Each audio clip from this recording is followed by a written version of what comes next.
El autismo es una condición que genera dificultades en la interacción social y en la comunicación.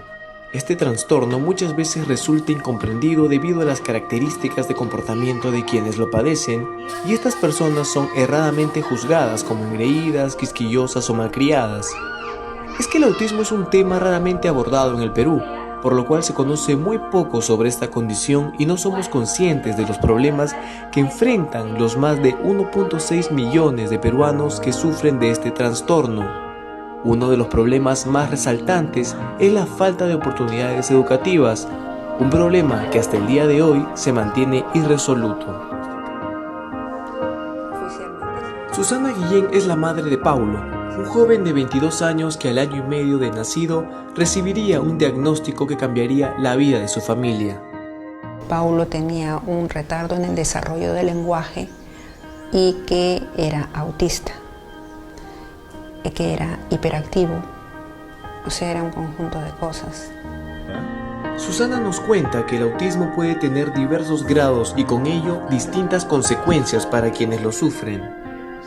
Hay leves, hay severos, hay autistas con habla. Paulo no habla. Tiene hipoacusia bilateral, significa que tiene una leve sordera, el sonido le llega con unas décimas de segundo de retraso. Tiene atención dispersa y un gran sentimiento de frustración por no poder comunicarse como él quisiera. Cuando Paulito estaba en edad escolar, no existían centros especializados para educar estudiantes con habilidades especiales. Hoy en día existen iniciativas privadas como el Centro de Desarrollo, Estimulación y Rehabilitación Integral CEDERI, que se enfoca en el desarrollo de habilidades sensoriales y motrices de niños con habilidades especiales. Porque esa es la parte básica para que ellos puedan ir desarrollando todos sus sentidos y puedan irse adaptando al mundo que se les rodea, porque si no exploran, es lo que le falta a ellos. Entonces trabajamos mucho lo que es la parte física, la parte sensorial, se trabaja también la parte fina, todo el cuerpo. Consuelo Martínez es directora del CEDERI, una institución que desde hace 13 años prepara a estos niños para su óptima integración en el sistema educativo con ayuda de la psicóloga Claudia Pasos. Hay algunos que quizás tengan algunas deficiencias sensoriales, ¿no? Que tengan algunos umbrales auditivos un poco bajos, que de repente algún ruido fuerte los pueda alterar, o el tema también táctil, o el tema visual. Entonces, a lo largo de su carrera, Claudia se ha especializado en casos de niños con trastorno del espectro autista y asegura que su forma de percibir el mundo es muy particular. De pronto lo puede ver un poco distorsionado, un caos. ¿Por qué? Porque ellos son un poco más parametrados, tienen ciertos esquemas que quizás no encajan dentro de la sociedad. Ese es el caso de Ruth Moreno, de 53 años, madre de Nicolás, un niño que a los 2 años y medio fue diagnosticado con este trastorno. Sí hubo un cambio de 360 grados en todo, en mis horarios de trabajo, en mi forma de tratar a mis hijos. Siempre fui muy estricta, muy recta, parecía un general y mis hijos eran mis soldaditos, obedientes, y me di cuenta de que con Nicolás no iba a ser así. De ahí en adelante su vida no volvería a ser la misma, puesto que todo lo que Ruth creía saber sobre ser madre y educar a sus hijos no la ayudaría con Nicolás. Lo que yo hacía con Nicolás en la madrugada lloraba, yo me acercaba a su cuna y él me miraba como si yo fuera un monstruo, como si yo quisiera matarlo, y mientras yo quería cogerlo, pues él me pegaba, me pateaba, y yo decía, ¿qué le pasa a mi hijo? O sea, las estrategias normales que un papá tiene, ¿no?, para educar a su hijo en diferentes situaciones de conducta durante el día, difieren mucho con un niño autista. Las técnicas de enseñanza que son utilizadas con los niños promedios son ineficaces con aquellos que presentan trastorno del espectro autista, y muchas veces por esto resultan siendo víctimas de prejuicios.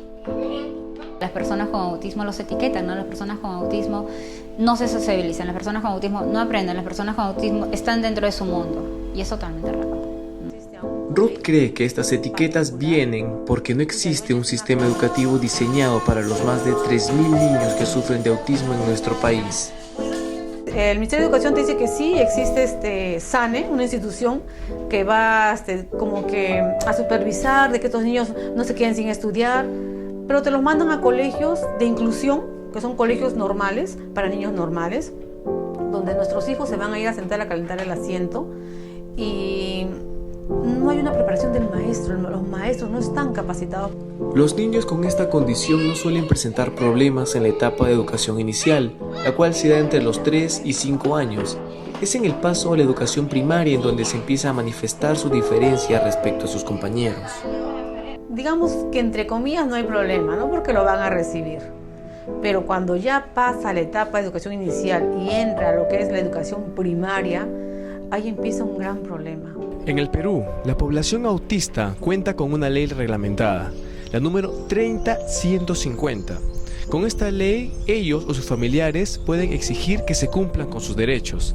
Según esta ley, el Ministerio de Educación debería implementar planes curriculares y servicios pedagógicos específicos para esta población. De esta manera se tendría mucho más profesores capacitados. No obstante, actualmente, esta ley es letra muerta. Ricardo Ceballos, expresidente del CONADIS, nos cuenta el porqué de esta situación. Yo creo que la ley, como en muchos aspectos en nuestro país, requiere ser adecuadamente implementada. Vale decir que requiere que el Estado no solamente establezca un patrón normativo que regule el comportamiento del Estado respecto de esta discapacidad del autismo, sino que además le asigne el presupuesto. Si esta ley, que ya está reglamentada, no tiene el recurso económico para poder implementarse, esta ley será realmente letra muerta. Asimismo, Ricardo Ceballos nos contó lo que él considera que carece el sistema educativo peruano. Porque lo que falta más acá en el país son profesionales que detecten y que brinden una atención oportunidad adecuada a las personas con espectro autista.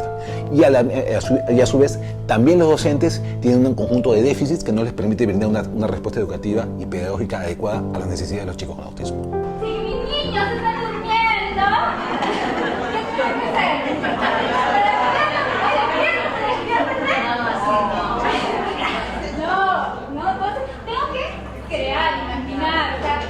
Ante la inconformidad respecto a cómo el Ministerio de Educación está abordando el tema de la educación especial, el ASPAU organiza constantemente eventos de capacitaciones para profesores y padres sobre las formas correctas de educar e incentivar a un niño que presenta trastorno del espectro autista. Lo básico es la capacitación del docente. Eso es primordial, ¿no? El docente tiene que estar capacitado para hacer ciertas adaptaciones con el niño. Cristabel Doña es profesora de educación primaria, trabaja en el magisterio peruano y a su vez es madre de un niño con autismo.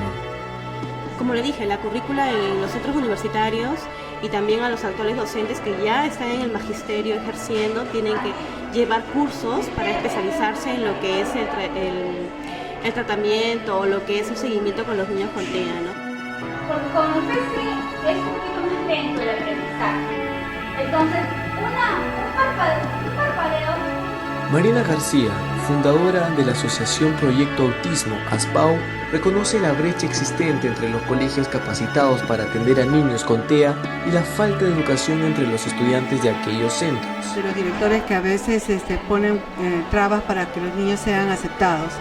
Ha habido pasos muy buenos, pero todavía falta para la gran masa de estudiantes educativos. Sin embargo, la psicóloga Claudia Pasos sostiene que la falta de atención a los niños con TEA se debe al temor. Es difícil el trabajar de repente con un niño con autismo, ¿no? Entonces, quizás ese es el temor de los docentes. ¿Qué pasa con los niños autistas, no? En el desarrollo de lo que es el nivel intelectual de los niños, hay un periodo. Si los primeros años de vida no se le potencia las habilidades a los niños, entonces van a estar en desventaja. El 17 de abril se llevó a cabo la carrera Profondos Blu-ray 5K, contando con una masiva asistencia tanto de adultos como niños. Esta carrera busca lograr que la gente tome conciencia frente al autismo y además recaudar fondos para que la organización Soy Autista y que pueda seguir impartiendo talleres de capacitación para los padres de niños con esta condición. El autismo no discrimina, Sus causas exactas aún se desconocen y es una condición que no tiene cura. No obstante, el diagnóstico precoz, el tratamiento apropiado e integral, la integración familiar, la inclusión a la escuela y la integración a la comunidad son aspectos esenciales para que aquellos que lo padecen puedan tener una vida plena y provechosa. Los padres de familia, una vez que reciben la noticia de que tienen un hijo o una hija con discapacidad, ¿verdad?, en el hospital, deben recibir una orientación inicial que les permita a ellos entender a lo que se enfrentan y conocer al mismo tiempo cuáles son los derechos y deberes de las personas con discapacidad en el Perú. La inclusión de estos niños, ¿no?, con todos los llamamos alumnos regulares. Es una lucha que es para toda la vida. Mi niño tiene 8 años, pero yo sé que hasta que yo me muera lo seguiré apoyando y seguiré reforzando sus habilidades. Más allá de un simple hecho de discriminación, nos encontramos frente a una realidad mucho más preocupante, que implica una extensa cadena de desinformación por parte de varios agentes implicados, la cual ocasiona que los niños con trastorno del espectro autista sean dejados de lado por una sociedad a la que día a día ellos sueñan con integrarse.